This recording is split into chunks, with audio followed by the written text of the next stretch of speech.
the 19th of July 2024, after 18 months of refitting, we finally set off out the River Orwell. The plan? Head south and west until we ran out of money.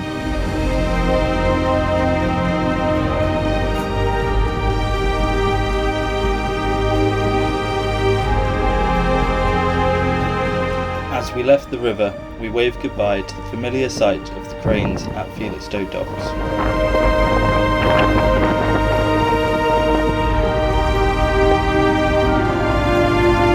Crossed the Thames estuary on a rare, calm day, and as we got to Kent, we were greeted by a beautiful sunset.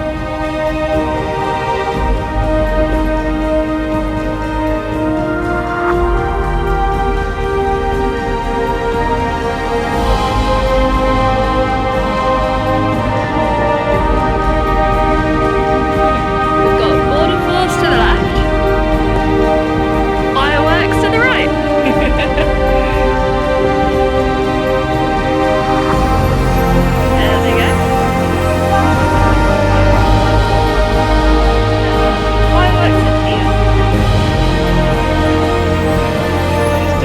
Night, Mother Nature gave me her own fireworks display as we came up to the port of Dover.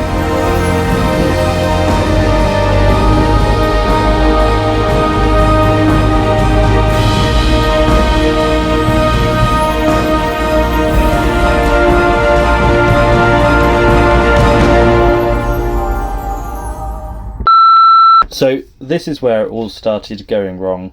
A few hours after my shift had ended, I was woken up by my parents as they had smelt smoke as they were going round Dungeness. Having only had an hour or so of sleep, I opened the engine bay door, which was full of smoke. It didn't take long to realise we had overheated the engine. As it turns out, the thermostat gauge in the cockpit does work, Dad. As it was too hot to do anything to, I got some sleep while my parents and Romy sailed the boat westward. Luckily, this was around dawn and the wind was starting to fill in. A few hours later, I managed to get the engine going again after topping up the coolant which had boiled off. However, we decided it was best to divert into Eastbourne to work out what had gone wrong.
Once we had moored up in Eastbourne Marina, we discovered the engine bay blower had some dodgy connections, and this had led to it not turning on as the engine bay temperature had risen.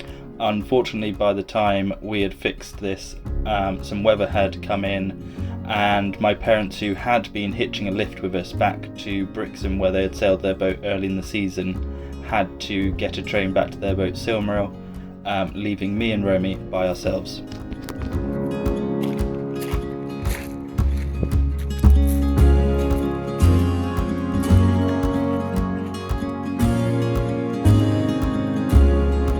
Auntie!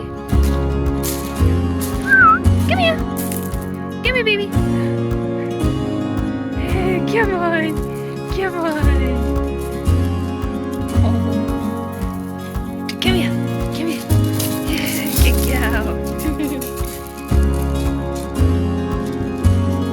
Once the weather had settled, we left Eastbourne at midnight, just the two of us, for the first time in relatively unknown waters, and once again set sail for Dartmouth, where we would meet our friend Charlie, Artie. who was meant to be crossing Biscay with us.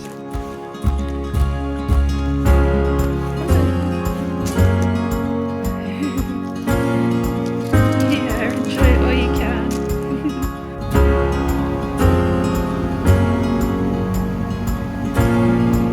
This is much more sedate than last time.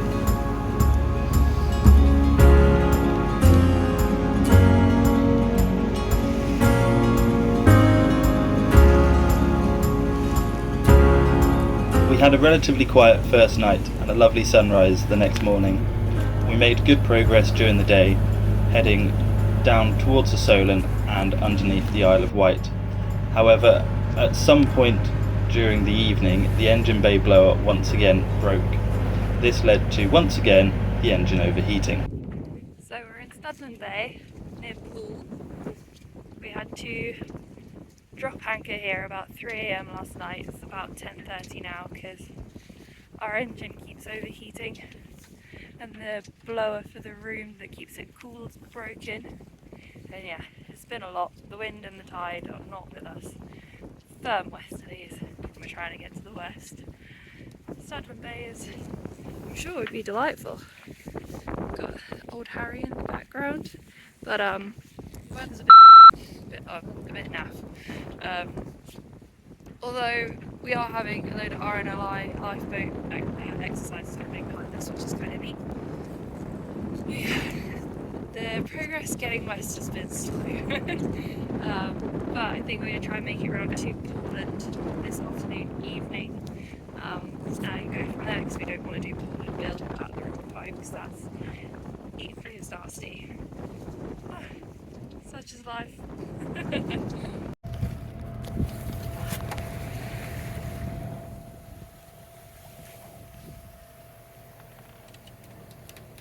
You got to see another one of the landmarks. Well, I didn't really see the needles, so... Yeah. They sort of look like that, sort of white.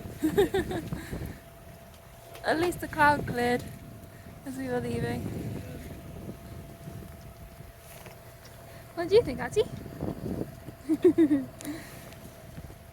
Yeah, good girl. Yeah. We left Studland Bay and headed for Portland.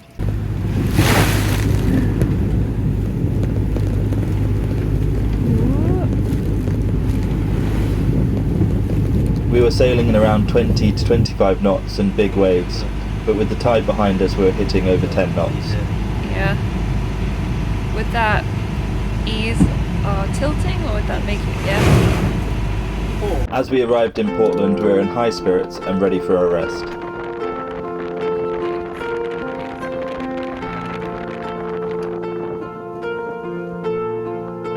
Big boats. It's a nice view over there.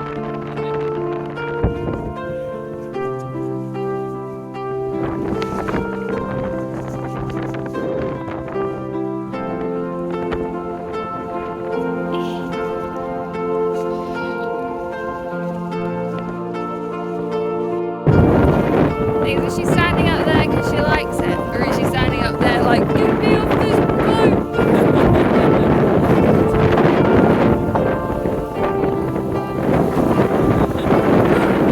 Once in Portland, the weather predicted that the wind was going to continue from the west, and we managed to persuade my parents to meet our friend Charlie in Dartmouth and sail downwind to meet us in Portland.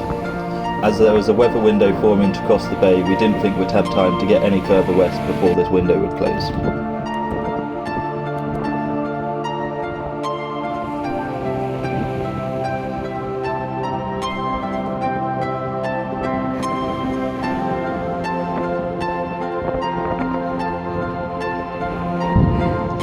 Line Bay.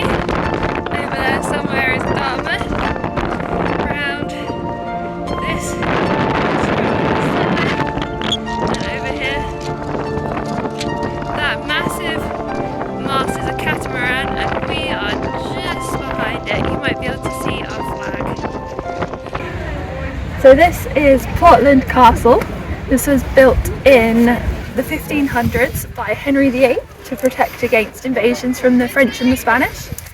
But the earliest evidence of settlement actually on the island of Portland dates back to the Mesolithic, 8,000 years ago. There was also a Roman fort here, which was built on top of an Iron Age fort. There's been Viking invasions. The whole island has tons of history. We've got limestone quarries, most of which are now nature reserves, but Portland limestone was actually used in the construction of Buckingham Palace. And there is still some active quarrying on the island. Most of the villages on the island are made up of old miners' cottages, which if you wander through the twisty streets, you can get beautiful views down to the bay, and it's actually quite a pretty little place to visit, and I would definitely recommend. Thank you so much for watching our first ever YouTube video. Next video we will be crossing the Bay of Biscay. Thank you for watching. Bye!